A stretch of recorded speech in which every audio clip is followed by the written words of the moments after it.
राजा साहब मेरे वालिद के साथ 1985 की असेंबली में थे। उसके बाद से मेरे साथ हमेशा असेंबली में रहे हैं। हमारे बुजुर्ग भी थे, दोस्त भी थे और एक बड़े दबंग तरीके से उन्होंने सियासत भी की। सियासत में फैसले होते हैं इंसान के, कुछ राहें भी जुदा हो गई, लेकिन जो दोस्ती का रिश्ता कायम रहा। और हमारी दुआ है कि अल्लाह ताला उनकी मफ़फ़ फरमाए, उनको आला दर्जात दे।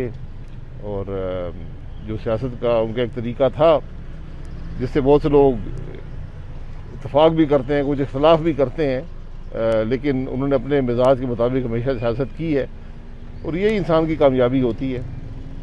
सर में कुछ तब्दीली की हवाएं गर्दिश कर रही हैं, क्या कहेंगे? यार तब्दीली तो लंबी है कि ये कहानी है कि तब्दीली क्या होगी, लेकिन मसला ये है कि हुकूमत नाकाम हो चुकी है। आप कोरोना वायरस में देख लें, किसी और मसले में देख लें, हुकूमत कुछ भी आज ना नज़र आती है, ना उसके कोई फैसले हैं, ना कोई पॉलिसी है। हर चीज़ में आप महंगाई देख लें, ये जो क्राइसिस हुआ चीनी का, आटे का, ये सब मामलात ऐसे हैं जो हुकूमत की नाकामी की दलील है। सर चीनी स्कैंडल पे 25 के बाद जो फोरेंसिक आ रही है, उसके बाद कहते हैं कार्रवाई आप देख रहे हो, कार्रवाई फोरेंसिक की कोई ज़रूरत नहीं है। ये रिपोर्टें जो है ये सिर्फ वज़ीर-ए-आज़म को बचाने की कोशिश है। फैसला वज़ीर-ए-आज़म का था, फैसला वज़ीर ख़जाना का था और वज़ीर आला का था। इन तीनों का नाम रिपोर्ट में नहीं है।